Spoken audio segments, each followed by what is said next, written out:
Hi guys, I'm Claire Aiken with the Orchid Resource Center, and today I want to welcome you to our Ultimate Orchid Care webinar. We are going to go through everything that you need to know to go from 0 to 60 with your orchid care and to become an orchid growing expert. Now, orchids are some of the most unique and beautiful plants, and if you know how to grow them, it can be a passion that can last you a lifetime.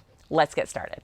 So first, I want to welcome you to the Orchid Resource Center. I created the Orchid Resource Center because I just love orchids, and I always have. My grandmother loved spider orchids, and I always would get her different orchid varieties on her birthday every year. And then my mom and I also share a love of orchids. And so it's my passion to share tips and tricks, blog posts, videos, and all kinds of webinars to help you on your orchid journey. We also make some really well-designed specialty products for orchids to help you grow bigger and better orchids.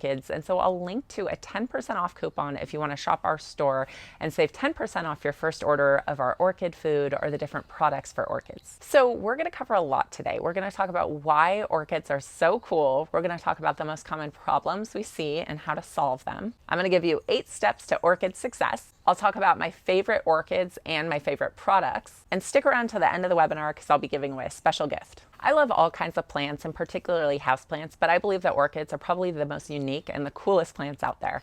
So they're not really the same as terrestrial houseplants in that many orchids are epiphytes, which means they actually grow without soil, which is really, really cool. So in the wild, they grow on trees with maybe some moss or, maybe some bark, but they don't actually need to be rooted in soil to grow, which is really, really incredible. They grow on every single continent besides Antarctica, which is incredible. And orchids, even the common varieties that you get at the grocery store, can live to be up to 100 years old. So if you get a gift of an orchid, you could really keep it for a lifetime. One fun fact about orchids is the flower of each orchid is designed to attract their unique pollinator. So pollinators might be flies, they could be bees, they could be wasps. It really depends on the type of orchid, but the unique shape and color of the flower is designed to attract that orchid's unique pollinator wherever it lives in the world. One of the reasons that I think orchids are so beautiful and so unique is that the faces of orchids often sort of mimic human faces. So they have the symmetry, and the faces of their flowers often look like a human face, which I think is so unique and beautiful. Now, there are thousands of types of orchids in the wild, and there's new species being discovered every single year. And there's actually, unfortunately, species going extinct every year because of poaching and illegal trade. Orchids have been popular for hundreds of years as houseplants, and it's easy to see why. They're just so gorgeous, so unique, and so much fun to grow. Now, there's a lot of benefits to having orchids in your home. So first of all, we're lucky that today they're very cost effective to buy. So if you go to the grocery store, you could buy cut flowers or orchids at sometimes almost the same price, where an orchid could last you a lifetime of blooms and cut flowers are going to die within a week. So I think they're very economical. Another reason I think they're a better choice than cut flowers is they're actually a live plant. So they're taking in carbon dioxide, they're releasing pure oxygen into your home. There's studies that prove that having plants in your home can reduce stress, can reduce illness, and can increase productivity. And as far as houseplants go, they really require minimal care. Maybe you water them once a week or fertilize them once a week, but they don't require a lot of care to keep them looking great. I think orchids are the perfect gift. They're the perfect novice houseplant, and they're the perfect way to brighten up every room of your home. So let's talk about choosing an orchid. So there's over 22,000 orchid varieties in existence in the world right now, but I will say the most common ones to grow indoors are probably a couple dozen different varieties. I'll list some of my favorites and show you some pictures. So first of all, the moth orchid, or the Phalaenopsis, is probably the most common kind, and with good reason. They have the most beautiful little flower faces. The next one is the lady slipper orchids. These grow, and they're very popular in the US, and my grandmother loved these. And then dendrobium orchids. These are very common. You'll see them all the time. They're just beautiful, and they have a lot of different color varieties. Cymbidium orchids, if you get an orchid from your grandmother, a lot of times that's a cymbidium. These are very, very popular, a couple decades ago, and they come in a lot of different color varieties as well. And then jewel orchids. These are one of my personal favorites. I absolutely love these, and they're pretty widely available. So if you don't have your orchid already, let's talk about the best places to buy them, because one of the most important things with being successful with an orchid is getting a healthy plant in the first place. I would encourage you to buy the healthiest plant you can afford, because that will make your journey a lot easier, and you will be a lot more successful starting with a healthy plant. So of course you could buy an orchid at the grocery store, and some of these grocery store orchids can be really high quality and healthy plants. You just have to inspect the plant, look for very bright green leaves, look for a plant that's flowering but the flowers are not falling off yet. that it looks like it's sort of young in its flower cycle. And then one tip is to pull it out of its little pot and take a look at the roots. Make sure the roots are white or green and then they're not squished or mushy. Often what we see with these grocery store styles of orchids is they may have traveled a long distance in a dark container before they got to you, so they may not be in the best health. So you just want to kind of take a look, maybe even see where your plant shipped from if it has a tag from the grower. You want to look for a domestic grower here in the country that you're in so that it didn't travel overseas, and you just want to make sure it's a very healthy plant.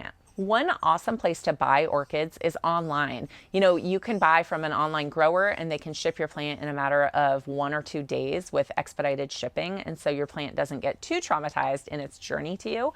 One of the really cool things about shopping online is you get access to so many more varieties and you can find something that's really unique. You can also compare prices really well, and then often you have better customer service where if you buy from an online grower, they should have a good refund policy if your plant arrives damaged. Of course, you typically have to pay for shipping, and I do recommend always doing expedited shipping if you can, and they may be a little bit traumatized from the shipping process, especially if it's very hot outside or very cold outside. So maybe think about ordering your orchid in the spring or when temperatures are a little bit more moderate. If you have the access and the money, I really recommend trying to go to a specialty orchid shop locally. So if you live in a big city and you can find a specialty orchid grower, then you can go and pick out the variety you like and make sure that it's not traumatized in its journey home and get the highest quality, and then talk to the grower about the specific needs of the plant, because different varieties of orchids really do require different care. These specialty shops are probably going to have a lot greater variety and a lot more unique plants. Of course, if you live in a very rural area, you're probably not going to have an orchid grower next door, and also these plants can tend to be a bit more expensive. So the bottom line is just get a plant that looks really, really healthy, that you can afford, that you love. So once you picked out your plant, the next step is to pick out your pot. So you're really going to want to make sure that you have a specialty orchid pot. So you wouldn't ever want to plant an orchid in soil like a houseplant, because it will certainly die. Like we talked about, these are plants that grow without soil in the air, and so their root system needs access to air. And some people like to use moss or orchid bark to sort of root their orchids, but it's not even necessary to use that. They can grow without it. But make sure that you have an orchid pot. So there's a few different varieties of orchid pots. One is plastic, one is ceramic, and one is glass. And so it doesn't really matter which you use. You're just going to want to use one that is designed specifically for orchids. So you're going to want to make sure that your pot has drainage holes and that it has ventilation. And then it's nice to have a pot that's transparent so that you can see what's going on with your roots. You're going to want to make sure that they're never sitting in water and that they look healthy and that they have airflow around them. You also want a pot that's going to be relatively small so that your orchid is essentially root bound. You don't want them sitting in soil or any sort of orchid mix. You want to be able to see the roots, and so they basically like very small pots relative to a different type of houseplant. All right, so step 3 is to choose your orchid potting mix, and there's a lot of commercially available mixes. I would recommend just getting something very, very light and that's definitely designed for orchids, which means it's going to be basically bark, moss, and perlite, or some combination of those two.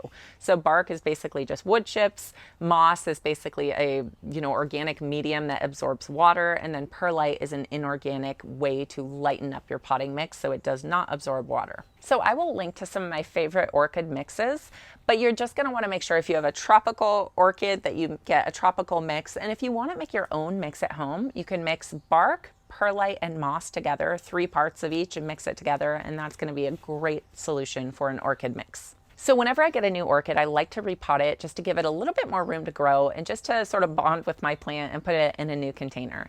So here are the basic steps to repotting your orchid. First, you're going to want to choose a pot that's just slightly bigger than the pot that it came in to give it a little bit of room to grow.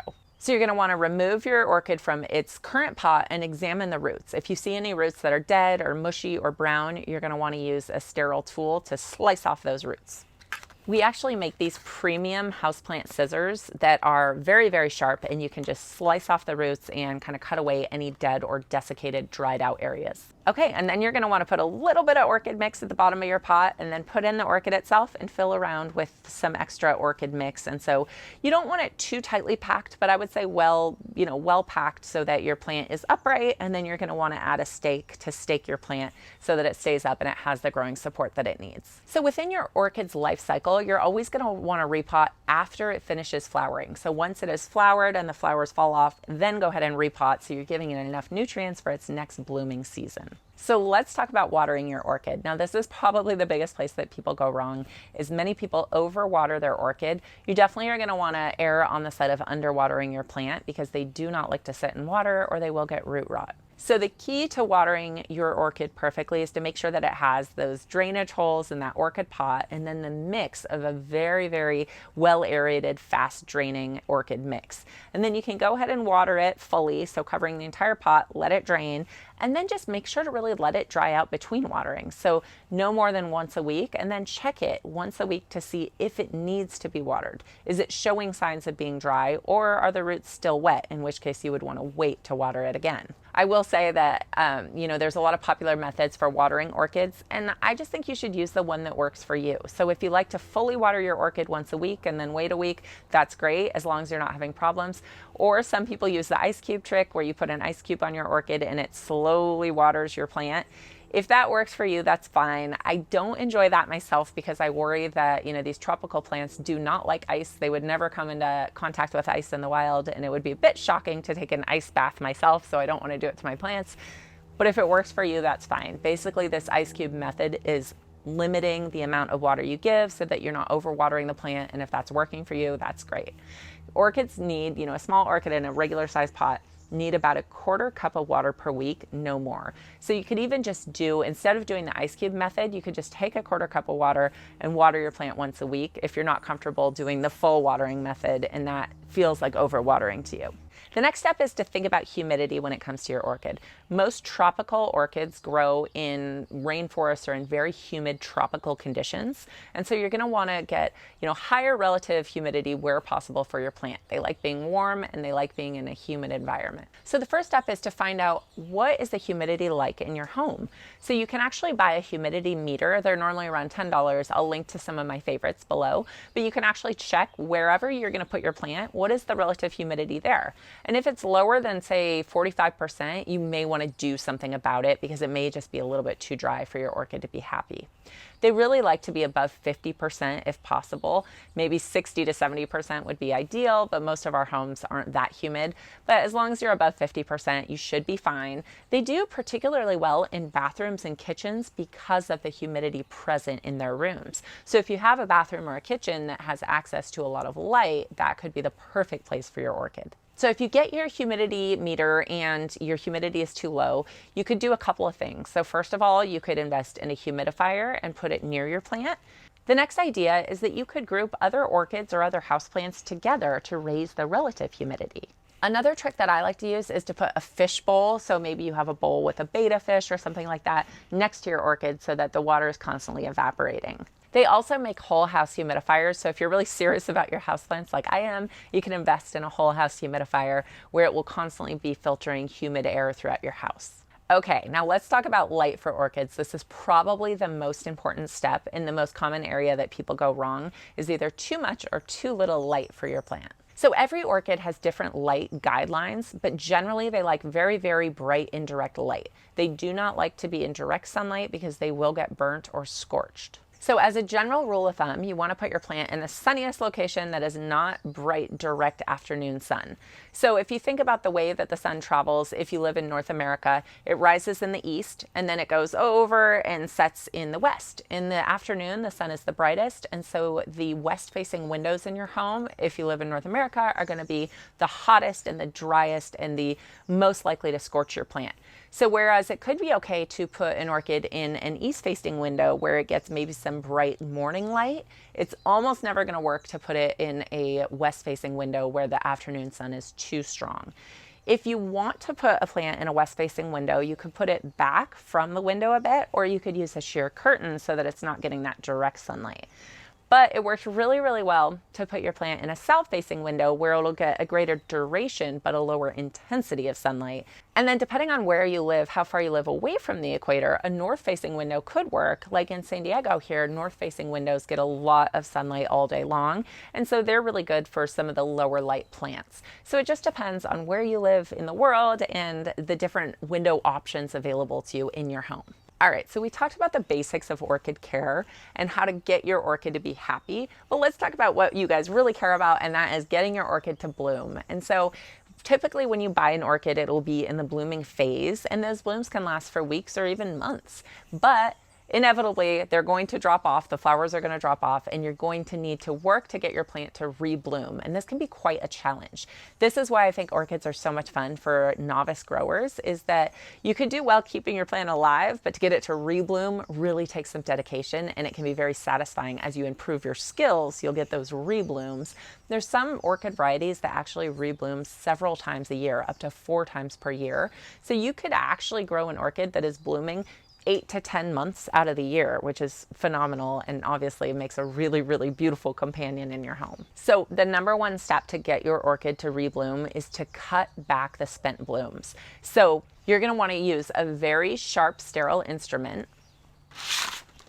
We make these premium houseplant scissors that are very sharp and get a very, very clean cut. So what you'll do is, as each flower drops off your orchid, you make a very sharp cut to remove that area of the stem, and it will go ahead and drop, and then you continue to do that as the flowers of your orchid drop. Once the entire spike has dropped all of its flowers, you want to cut it back to the base of the plant. This will allow the best reblooming. So it's the first step to get your plant to rebloom, is to properly prune back all of the spent flowers and the entire spike once it's done blooming. The next step to getting your plant to rebloom is to offer it the right type of nutrition. These plants will not bloom if they don't have good orchid food. So I can't stress the importance of fertilizing enough. Because these plants aren't living in a soil that they're pulling nutrients from, they have to be given a plant food in order to have enough nutrition to be healthy and to bloom. So you're going to want to feed your orchid on a regular basis, and you're going to want to give it a balanced fertilizer to support the healthy root system, healthy leaves, and healthy blooms. We actually make an orchid food that I'm really proud of. It is the perfect ratio for your orchid, and you can use it every single time you water. So professional orchid growers actually fertilize weekly and weekly. So weekly as in every week, and weekly as in not strong. So they're getting a very diluted but very safe amount of nutrition on a regular basis. So our orchid plant food is actually a spray. So you spray it directly on the leaves, the roots, and even the blooms of your plant, and the orchid can absorb it and get the nutrition it needs, and you can use it every single week. So if you want to try that out, I'll leave a coupon below where you can save 10% on our premium orchid food. Okay, so if you have a healthy plant, you're giving it the nutrition it needs, and you're cutting back the blooms, the last step to getting your orchid to rebloom is actually a bit of a secret that a lot of people don't know, and that's that orchids need temperature fluctuations to get them to rebloom. So a lot of times you'll see people put their orchids outside to rebloom. I used to think the reason they were doing that is because the plants are sort of unsightly when they're not blooming, but the real reason is because outdoors they get temperature fluctuations that tells the plant that there's been a change of season, that it'll rebloom. The plants don't actually know how long the season is, they just know that a temperature fluctuation means to restart their cycle. So you could, in theory, get your orchid to rebloom often in your home if you're able to get that temperature fluctuation of 10 to 15 degrees Fahrenheit. And so what that means is your plant needs to get colder at night, basically. So if you live in an area that you could put it outside, that's a great option. Or I've seen people actually put their orchids very close to a window where that area of the house gets hotter during the daytime and cooler at night. And as long as you get at least 10 degrees of fluctuation, it will trigger your plant to rebloom. But most of our homes stay about the same temperature all day long. So if you have a very well insulated home, it can be hard to reach that goal. One of the options you could do is having your orchid near an open window in your home so that it gets hotter in the daytime and cooler at night. But without this temperature fluctuation, it's very hard to get your orchid to rebloom. So think about the way that's best in the area you live and in your home to reach that temperature fluctuation and get you to rebloom. So I think we've covered a lot of the basics. I hope this webinar was helpful for growing a healthy plant and for hopefully getting it to rebloom. Please chat us any questions in the chat box. Join our Facebook group where you can post photos of your plant and get specific advice for your plant. And be sure to shop our store and save 10% today. Thank you for watching, and I'll see you next time. Bye.